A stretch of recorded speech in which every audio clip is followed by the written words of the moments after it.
नमस्ते, आप सभी दर्शकों का बहुत बहुत स्वागत है। आपके साथ मैं जयप्रकाश शर्मा यूपी मांगे उत्तर लेकर हाजिर हो चुका हूं। मुद्दा पढ़ लीजिए, देश का अभिमान मौलाना क्यों परेशान।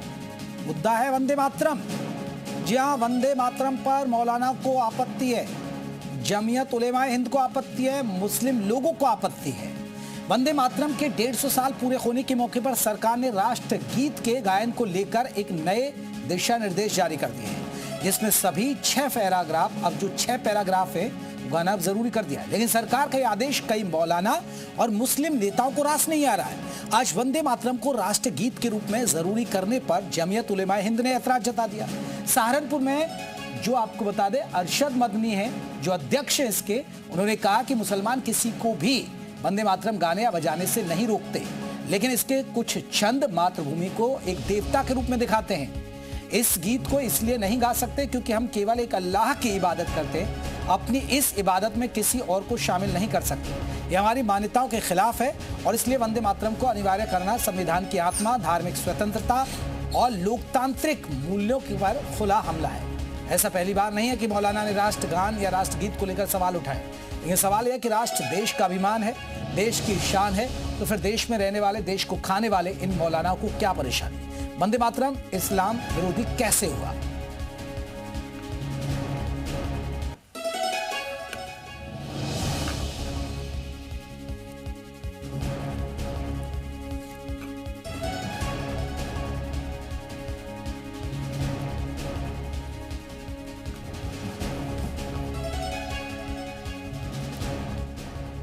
अब आपको अरशद मदनी के बाद बीजेपी नेताओं ने क्या कुछ कहा वो भी सुनवाते हैं।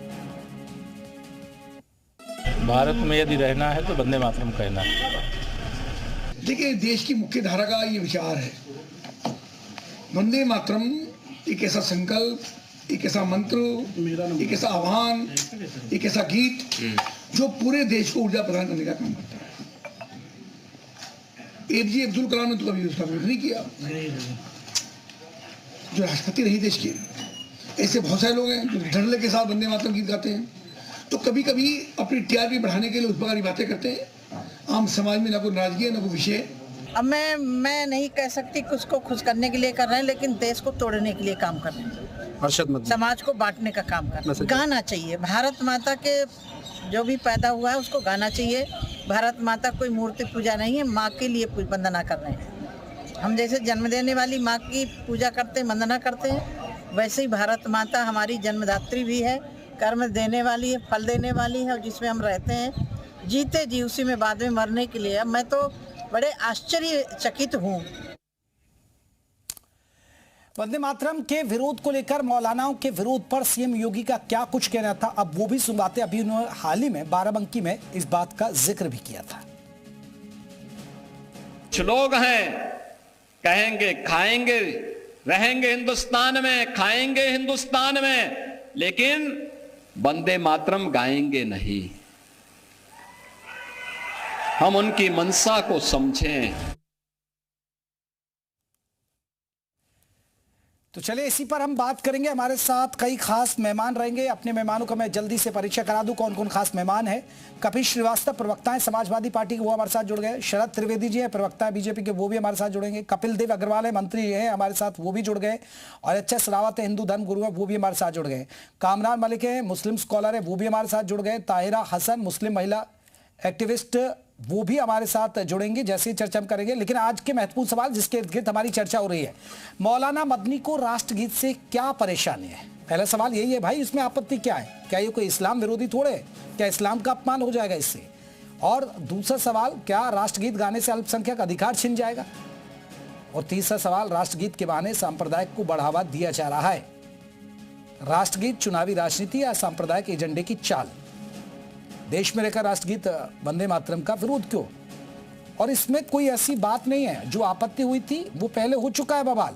उसमें कुछ लाइन थी पहले दौर में, मैं 1937 का जिक्र कर रहा जो पढ़ रहा था, इसमें तब आपत्ति हुई थी कुछ शब्दों को लेकर, वो शब्द हटा दिए गए थे। और अब इन शब्दों पर तो कुछ ऐसा है नहीं जो इस्लाम विरोधी है, यहाँ इस्लाम का अपमान हो रहा है। तो हमारे साथ कई खास मेहमान है, मैंने परिचय कराई दिया। मैं जल्दी से एक रिएक्शन, कामरान मलिक हैं उनका। मलिक साहब, वंदे मातरम से आपत्ति क्यों है? बेसिकली जो उसका जगह मीनिंग है वो जगह धरती के को जगह की वंदना करना, उसकी पूजा करना, उसके जगह ये उचित होते हैं। और जगह इस्लाम धर्म के मानने वाले लोग जो हैं वो सिर्फ एक खुदा की इबादत करते हैं। और इसलिए जो है आपको उन लोगों को, मुस्लिम लोगों को इससे आपत्ति है। और सबसे पहले मैं आपके ऊपर आपत्ति करूंगा कि आप जो है सारे मुसलमानों को मुल्ला मत बोलिए। मैंने तो मुल्ला शब्द इस्तेमाल ही नहीं किया सर, गलत कह रहे हैं आप। नहीं, मुल्लाओं को क्यों आपत्ति है? इसमें बहुत सारे मैंने मौलाना कहा था सर। मौलाना मुल्ला शब्द तो मैंने निकाला ही नहीं। सब मौलाना नहीं होते सर। हाँ। सब मौलाना नहीं होते, मैं मौलाना नहीं हूँ। हाँ। ठीक है, मैं मुसलमान हूँ। आपत्ति तो आपको ये ना सर, आपत्ति तो कामरान मलिक को भी हो गई। इंडियन सिटीजन हूँ मैं। हाँ। और जगह ये जो है अनकॉन्स्टिट्यूशनल ठीक है, जगह। लेकिन कोई भी आप जहां आप अल्लाह की इबादत कर रहे हैं, आप इस धरती पर ही तो कर रहे हैं ना कामरान मलिक साहब। हाँ, तो हम जब ये अपने धरती हिसाब नहीं से है, धरती करेंगे को ना। प्रणाम आपके करने में क्या कहने दिक्कत है? से मैं आ रहा थोपने से थोड़ी हूँ, एक रिएक्शन करेंगे। कपिल देव साहब हमारे साथ जुड़े, मंत्री एक बार। थोपने से थोड़ी करेंगे। ठीक है, मैं कपिल देव जी, आपने सुन लिया कामरान मलिक का ऐतराज?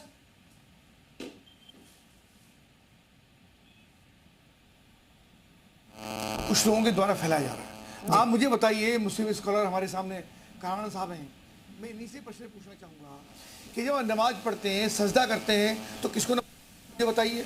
अल्लाह को, अल्लाह माथा को। टेक करके, माथा झुका करके सुबह से शाम तक 5 बार नमाज करते हैं, तो सजदा किसको करते हैं? अल्लाह को, अल्लाह को, धरती अल्लाह माता को का प्रणाम सजदा करने में करते कौन सी समस्या आ रही हैं है? अल्लाह के सामने। तो धरती पर प्रणाम क्यों करते हैं? धरती पर प्रणाम क्यों करते हैं? अरे तो फिर धरती पे माथा क्यों टेकते पूजा करोगे हैं? तो आगे धरती पे रह करके, जिस धरती पर रहना, जिस धरती पर, आप मेरी बात सुनिए, आप मेरी बात सुनिए, आप मेरी बात सुनिए, कामरान मलिक साहब, कामरान साहब मेरी बात सुनिए। ठीक है, जिस धरती पर आप रहते हैं, उसका अन्न खाते हैं, उसका जल पीते हैं, उस धरती को, उस पृथ्वी को प्रणाम करने में कौन सी समस्या आ गई? अरे वो अल्लाह से बड़ी कैसे होगी? जरा मुझे आप बताइए। वर्कआउट करेंगे ना उस धरती के लिए, जैसे धर्म कब से आया? इस्लाम धर्म कब से? अरे पृथ्वी की रचना कब हुई और इस्लाम धर्म कब से आया? जरा मुझे बताइए। इस्लाम धर्म को 3000 वर्ष में, और पृथ्वी की रचना को हो गए करोड़ों वर्ष हो गए होंगे। तो इस्लाम धर्म उसके बाद आया। इस्लाम धर्म भी धरती पर आया। भाई इस्लाम धर्म को मानने वाले पृथ्वी पर रहते हैं ना। जब व्यक्ति की मृत्यु होती है, उसको कपिल देव दफनाया जी, कहा फिर जाता है। ये आपको क्या लग रहा है, ये विरोध क्यों हो रहा है? ये विरोध क्यों? विरोध के लिए विरोध है बस, कि भाई विरोध करना है। मुझको लगता है, देखिए पॉलिटिकल चीजें हैं, इनका नाम कैसे रहेगा? कुछ लोग केवल अपने नाम के एजेंडे के लिए उनका नाम समाचार पत्रों में, टीवी पर, टीवी चैनलों पर लगातार आता रहे, उसके लिए योजनाबद्ध तरीके से विरोध हो रहा। विरोध का कोई प्रश्न ही नहीं है। इसका मैं गीतकार समझिए, वंदे मातरम, सुजलाम शुक्लाम, जिसका जल बहुत सुंदर हो, सुजलाम जो बढ़िया फल देने वाली हो, हे वंदे मातरम, हे रति माता, मुझको प्रणाम ठीक है, करके। ठीक है। मंत्री जी, मैं आपसे एक अनुरोध करूंगा, कपिल देव जी, आपका जो फोन रखा है ना, मोबाइल थोड़ा साइड में रख लेंगे, क्योंकि आपका ऑडियो हमें अच्छी से नहीं मिल पा रहा है मोबाइल की वजह से थोड़ा, क्योंकि ये थोड़ा तकनीकी चीज है, आपस में जब टकराती हैं तो फिर आपको अच्छे से आवाज नहीं मिलती। जी, अब रखिएगा अपनी बात एक बार। जी, मेरा क्या है कि मेरा निवेदन सबसे, मैं किसी मुस्लिम चलिए मंत्री जी, मैं लौटूंगा, मैं माफी चाहूंगा क्योंकि आपका ऑडियो हमें बेहतर तरीके से नहीं मिल रहा है। जैसे ही सही होता मैं आता हूं, फौरन लौटूंगा जल्दी से। कपिल जी, आपको भी ऐतराज है क्या वंदे मातरम पर?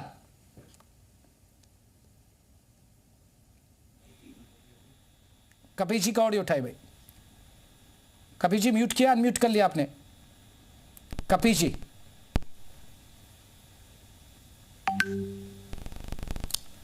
कपिल जी का भी ऑडियो नहीं मिल रहा है। एक बार कपिल देव जी, कपिल जी, आवाज आ रही है? हाँ जी, हाँ जी, ठीक है। कपिल जी मैं आ रहा हूँ, एक सेकंड। कपिल जी अभी ऑडियो बेहतर तरीके से, मैं कपिल देव जी के ऑडियो उठाइएगा। जी कपिल देव जी,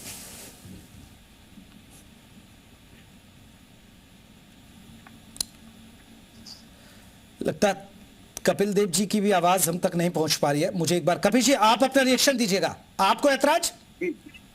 मेरी आवाज आ रही? हाँ जी, हाँ जी। देखिए जयप्रकाश भाई, सबसे बड़ी बात यह है कि पर्सनली अगर आप मुझसे पूछिएगा कि हमारी तो सबकी बात है, क्या हम सब होनी चाहिए? क्या जल सब होनी चाहिए? ये जनाब ये जिम्मेदार भाई कपिल देव जी की अभी आवाज हमें बेहतर तरीके से नहीं मिल रही। अभी उनका साउंड मत उठाइए, उनको सही कराइए। कपिल जी की आवाज उठाइएगा। कपिल जी, कपिल जी आप रख पाएंगे अपनी बात? लगता है जी। कपिल देव जी अब रखिएगा अपनी बात, जल्दी से रखिएगा, फिर मैं बाकी मैं वहां पर जाऊंगा। जी,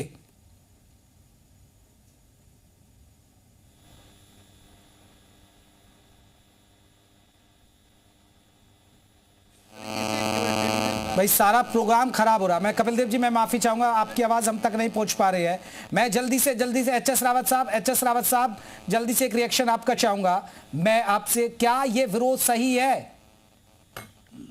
देखिए जयप्रकाश जी, सबसे बड़ी बात है इस विरोध को करना, ये कम से कम मैं कहता हूं जिहाद है, हिंदुस्तान के प्रति जिहाद है। जैसे कि इनके दिमाग में जिहाद भरी हुई है। पहली बात तो इनको जब धर्म के आधार पर देश में बंटवारा हो गया था तो इन लोगों को यहाँ रहना नहीं चाहिए था, और जब रह रहे हैं तो हिंदुस्तान की सभ्यता को इनको फॉलो करना पड़ेगा, हिंदुस्तान के राष्ट्रहित को फॉलो करना पड़ेगा, हिंदुस्तान के जो भी जो रिचुअल्स हैं उनको मानना पड़ेगा, जो सरकार के रिचुअल है, संविधान के रिचुअल है, उनको मानना पड़ेगा। अगर यहाँ पर ये उनका विरोध करते तो मुझे लगता है ये गलत है। और ये कामराज साहब, ये जिहाद है, ये जिहादी सोच है।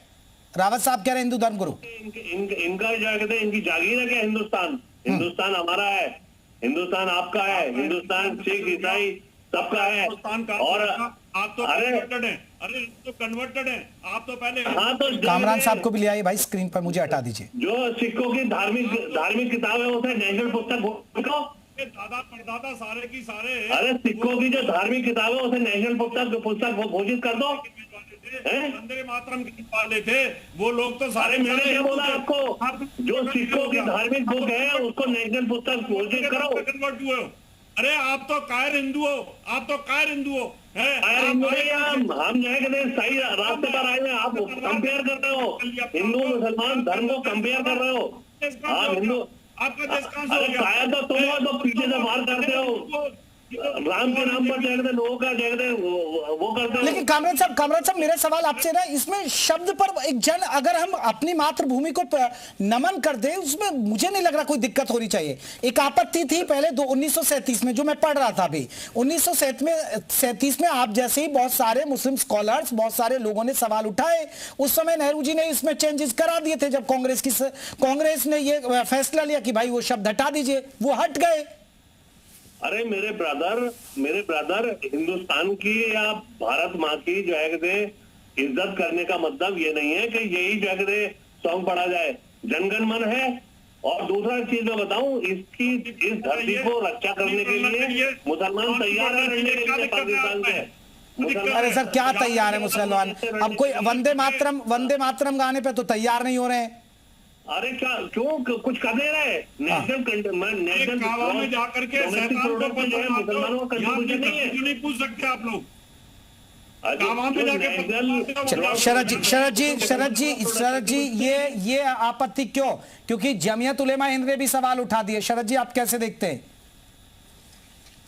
जयप्रकाश जी देखिए, सबसे पहली बार जब जो हमारा राष्ट्रीय गीत है वो गाया गया था, वो रविन्द्रनाथ टैगोर जी ने गाया था। और उस समय सन 1896 में जो कांग्रेस का कलकत्ता का अधिवेशन था उसमें गाया गया था, और उस अधिवेशन के अध्यक्ष थे रहमतुल्लाह एम सैनी। जहां तक मुझे मालूम है वो कुरान को भी मानते थे, भारत को भी मानते थे, और वंदे मातरम को भी मानते थे, और वो नमाज भी पढ़ते थे। जहां तक मेरी खबर है, हो सकता है कि मौलानाओं के पास मुझसे बेहतर खबर हो।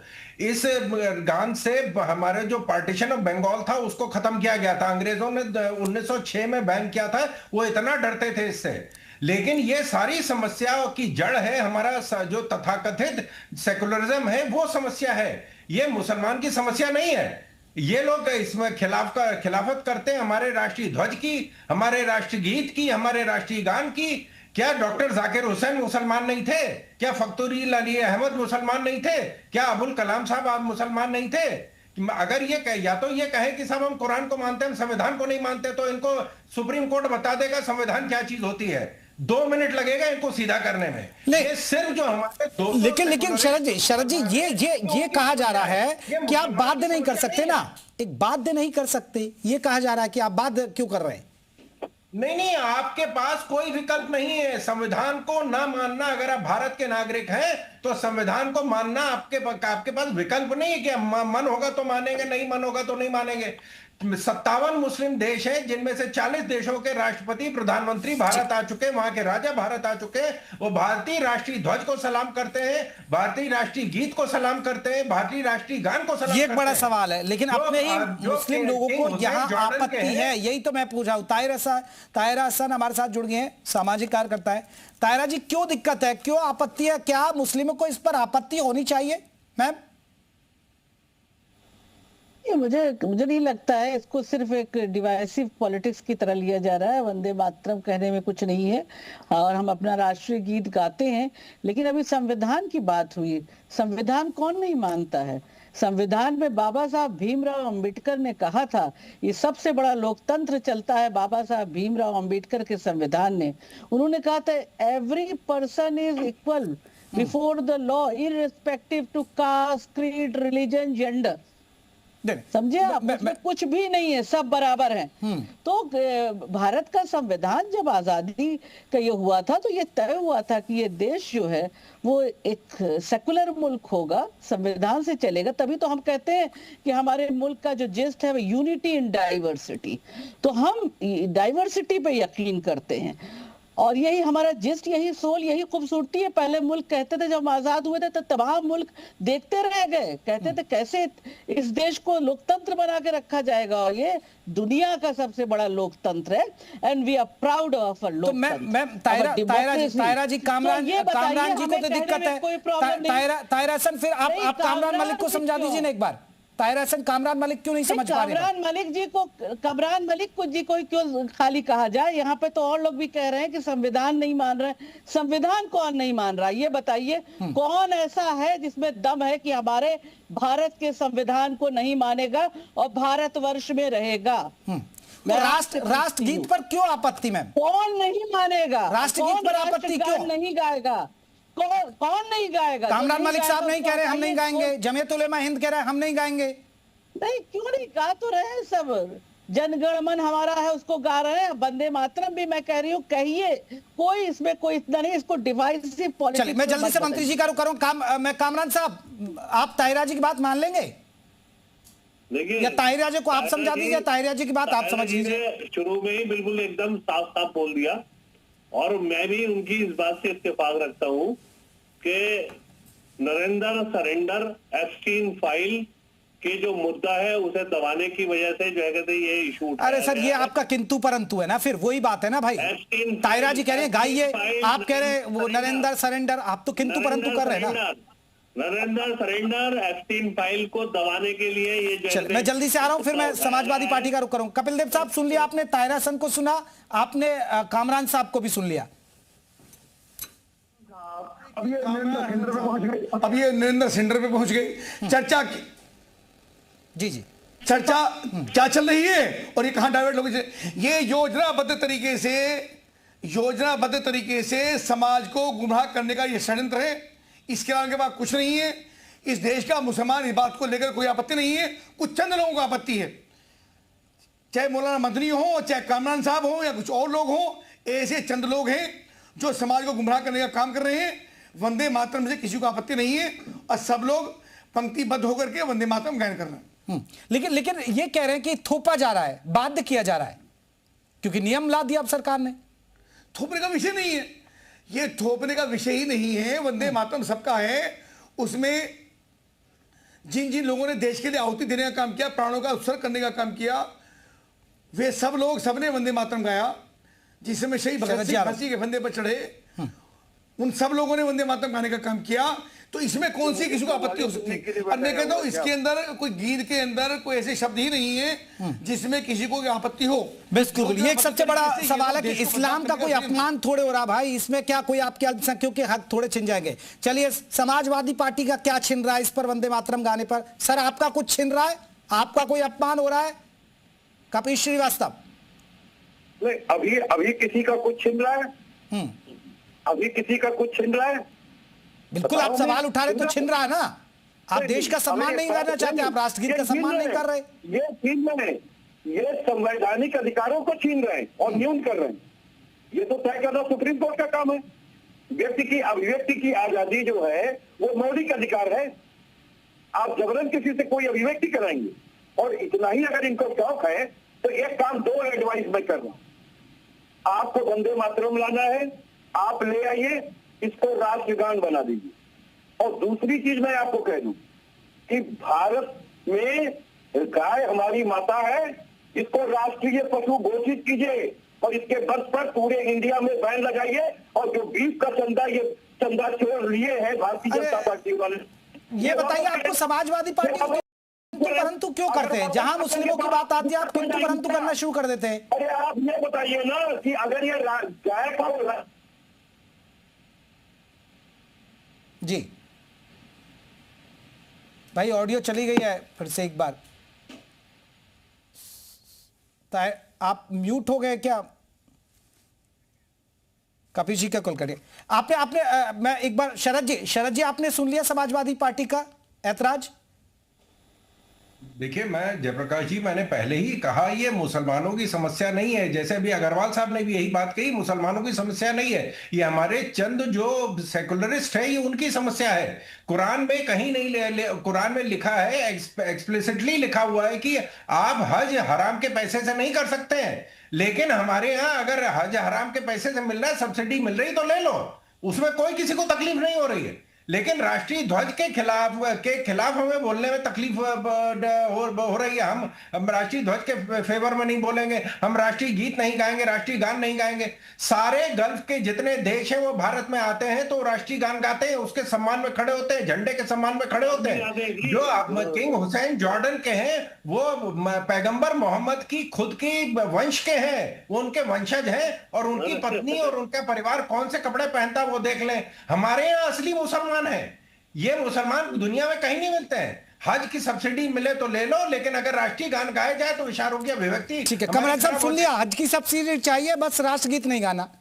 देखिए हज की सब्सिडी की बात कर रहे हैं, ये हज की सब्सिडी खत्म करने के लिए मुसलमान ने ही जो है पिटीशन डाली थी और मुसलमान जज ने ही खत्म करी थी, नंबर 1। और ये कह रहे हैं कि फ्री का जो है अगर जो है वो मिल रहा है, राशन मिल रहा है तो ले लो। कौन लेने के लिए जाता है भाई? गरीब गुरबा लोग लेने के लिए जाते हैं। हमारे यहाँ पर जो है बहुत सारे हिंदू बिरादर आते हैं भीख मांगने के लिए, हम उनको दान देते हैं, पुण्य देते हैं। क्या हो गया? ये जो है इस तरह की लैंग्वेज जो है मोरल डाउन करने की बात कर रही है।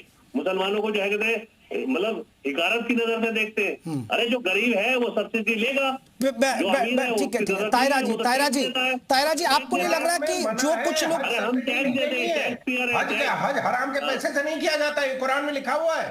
अरे वो हराम का पैसा क्या होता है? जब अपना फायदा हो तो कुरान मान लेंगे, जब अपना फायदा नहीं तो संविधान मान लेंगे। हराम का मीनिंग क्या है? और भाई कपिल जी का ऑडियो जोड़ दीजिए, उनकी आवाज नहीं पहुंच पा रही है। आपको हमारी न्यायपालिका पे विश्वास खत्म हो गया था, संसद पे विश्वास पहुंच गया था, और जब राम मंदिर का किस्सा हुआ तो वापस हमारा जो ठीक है शरद जी रुकिएगा। कपिल जी क्या कह रहे हैं? कपिल जी कहिए, आपका एक तो ऑडियो नहीं बार बार कट रहा था। कपिल जी, कपिल श्रीवास्तव,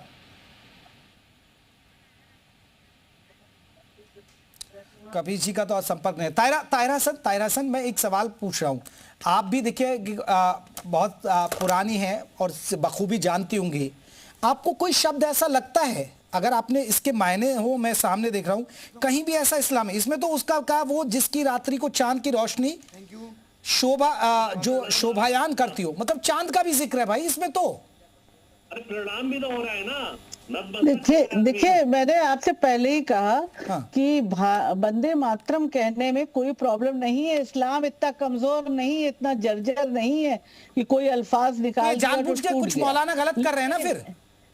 नहीं मौलाना ही क्यों, देखिए आपके पैनलिस्ट में भी यहाँ पर मुस्लिम आ गया, आजादी आ गई और डिवाइड हो गया था तो पाकिस्तान चले गए। हिस्ट्री तो पढ़िए, जब डिवाइड हुआ था तो ये तय हुआ था ये सेकुलर मुल्क होगा, और हम इस्लामिक सेटअप में नहीं जाना चाहते थे भाई, हम सेकुलर में रहना चाहते थे। हमें नई रूढ़िवादी चीजें चाहिए थी, हमें जकड़बंदियों वाला माहौल नहीं चाहिए था।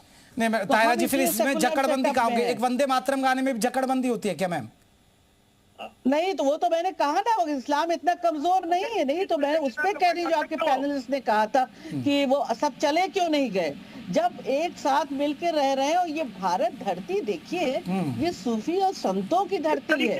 यहाँ कबीर ने कहा जो चलिए ठीक है तायरा जी, मैं कपिल जी की बात सुन लेता हूँ। कपिल जी का बहुत देर से संपर्क नहीं हो पा रहा। कपिल जी रखिए, अब अपनी बात रखिएगा। की बात कीजिए। अरे सर आपको कैसे काट देंगे, आपको तो विपक्ष में है, महत्वपूर्ण भूमिका में, आपको कैसे आवाज बंद कर दो। अरे हम आपकी आवाज क्यों बंद कर देंगे? अगर आवाज बंद कर दे तो आपका हाँ ठीक है, रखिए आवाज, रखिए ना, अब हम आपको सुन तो रहे बाबा। आपको एक बात कह रहा हूँ हाँ कि भारतीय जनता पार्टी कान खोल करके सुन ले। अगर किसी के वतन परस्ती को समझना है तो आप सारे जहां से अच्छा हिंदुस्तान हमारा गवा लो। वतनी की ना पूजा करनी है, करवा लो ना। अरे मदनी साहब से गुस्सा ज्यादा तो आप में दिख रहा है ना कपीश जी, समाजवादी पार्टी को ज्यादा गुस्सा आ रहा है, उतना तो कामरान मलिक साहब को भी नहीं आ रहा था। क्यों करेगी सरकार? सरकार गैर संवैधानिक कृत्य कर रही है। ठीक है। मौलिक अधिकार है किसी के एक्सप्रेशन का और बोलने का, अभिव्यक्ति की आजादी। चलिए, अभिव्यक्ति की आजादी है। अच्छा, अभिव्यक्ति की आजादी है, भारत तेरे टुकड़े होंगे, ये अभिव्यक्ति की आजादी होती है ना? ये आपको ठीक लगता है? मैं आपको पूछ रहा हूँ। नहीं, भारत तेरे टुकड़े होंगे ये होगा, सरतन से जुदा होगा, जय फिलिस्तीन, ये अभिव्यक्ति की आजादी है। सुनिए, ये भाजपा वालों से जुलूसों में पाकिस्तान के झंडे लगते हैं, वो अभिव्यक्ति की आजादी है। पहले सुनो, जो दिक्कत की बात है, आपको सुनने के लिए मैं बैठा नहीं हूँ, आपने प्रश्न किया, उत्तर मुझसे लीजिए। ठीक है, शरद जी जवाब दीजिए। अरे अभिव्यक्ति की आजादी ये है ना, फिर आपके मायने क्या है? चलिए शरद जी जल्दी से एक रिएक्शन, फिर मैं रावत साहब का रुख करूंगा।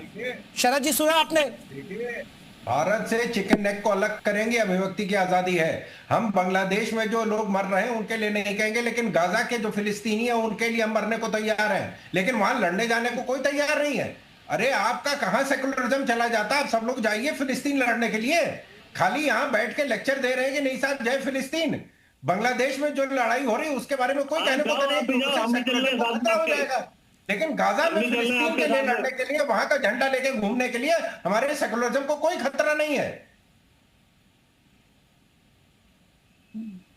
सुलिया मलिक साहब, ये समस्या हमारे सेकुलरिज्म की है, सेकुलरिज्म की है, न मुसलमान की समस्या न हिंदू की समस्या है, ये सिर्फ सेकुलरिज्म की समस्या है, जिनका लक्ष्य है कि किस तरह हम दो लोगों को बांटे, किस तरह हम राज करें। जब सीए एनआरसी के जुलूस निकल रहे थे, वहां पे लोगों ने पूछा हमारे प्रेस के मित्रों ने कि आप किस लिए आए, उन्होंने कहा था हमें नहीं पता, हमें दंगा करने के लिए भेजा गया, मौलाना साहब जो पेड़ के नीचे बैठे वो बताएंगे कि यहाँ हम क्यों आए हैं। उनको ये तक नहीं पता था कि सीए एनआरसी होता क्या है, लेकिन दंगा करने के लिए निकल गए। 370 के खिलाफ थे, क्योंकि इनको ये लग रहा था कि इससे देश टूटने से कैसे हम इसको। चलिए शरद जी लौटाओ, मैं रावत साहब क्यों नहीं, ये बड़ा इशू क्यों बन रहा है? सिर्फ इतना भाई ठीक है हम गा लेंगे।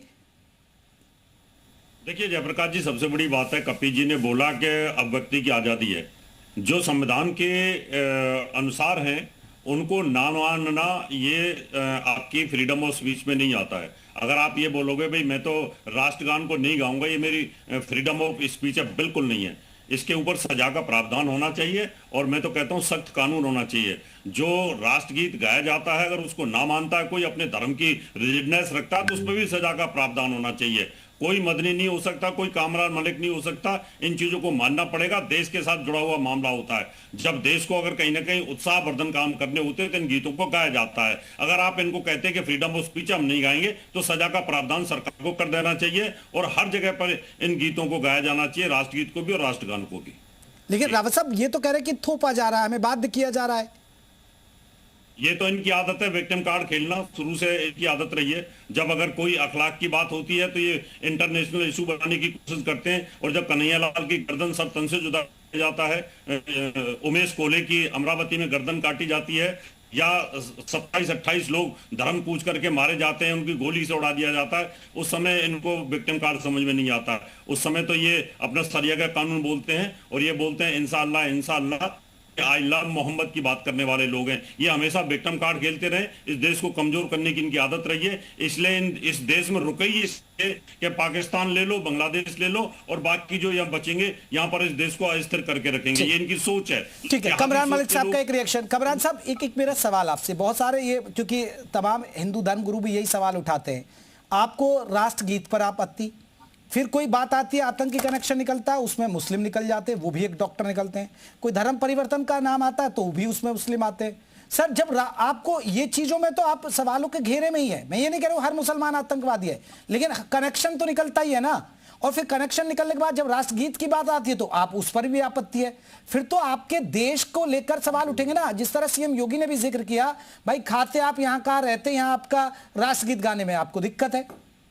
देखिए, ये जो देश है ना तो मोदी जी का है ना तो योगी जी का है, ये सारे सभी लोगों का देश है, नंबर 1। अब चला तो यही रहे ना सर, इसे चला तो यही रहे ना देश को। कौन चला रहे हैं?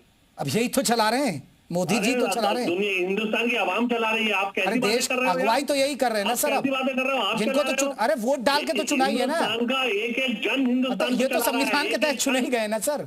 एक एक सर आप जो है गलत बयानबाजी कर रहे हो। ये नहीं चला रहा है हिंदुस्तान का, एक एक जन हिंदुस्तान को चला रहा है। हर एक का कंट्रीब्यूशन है हिंदुस्तान को चलाने में, नॉलेज है भी थोड़ी बहुत नहीं है हिंदुस्तान को चलाने में। बस खत्म करें। आप बेकार की बातें करने लगे हुए हो। आपको जब समझ नहीं होती क्यों बहस करने लग जाते हो? आपको पता है कि राजनीति कैसे होती है? अच्छा कैसे होती है? कैसे होती है? मतलब धार्मिक मुद्दों को उठा के राजनीति होती है? तो देश का धार्मिक मुद्दों को उठा के राजनीति होती है क्या? इसका मुख्यमंत्री होता है, धार्मिक मुद्दों के अलावा और कोई मुद्दा है आपके पास? अरे धार्मिक मुद्दों के अलावा और भी कोई मुद्दा है आपके पास? चलिए सर, धार्मिक मुद्दों पर कहीं भी बात आती है, हिंदू मुसलमान आता है तो फिर विवाद शुरू हो जाता है। वो कह रहे हैं कि हम पर थोपा जा रहा, हम नहीं गाएंगे, लेकिन इसमें मातृभूमि को नमन करने में दिक्कत क्या है? ये कहते हैं कि इस्लाम का अपमान हो जाएगा। चलिए बहुत बहुत शुक्रिया आप सभी मेहमानों का। यूपी मांगे उत्तर में हम बस चर्चा को यहीं खत्म कर रहे हैं। नमस्ते।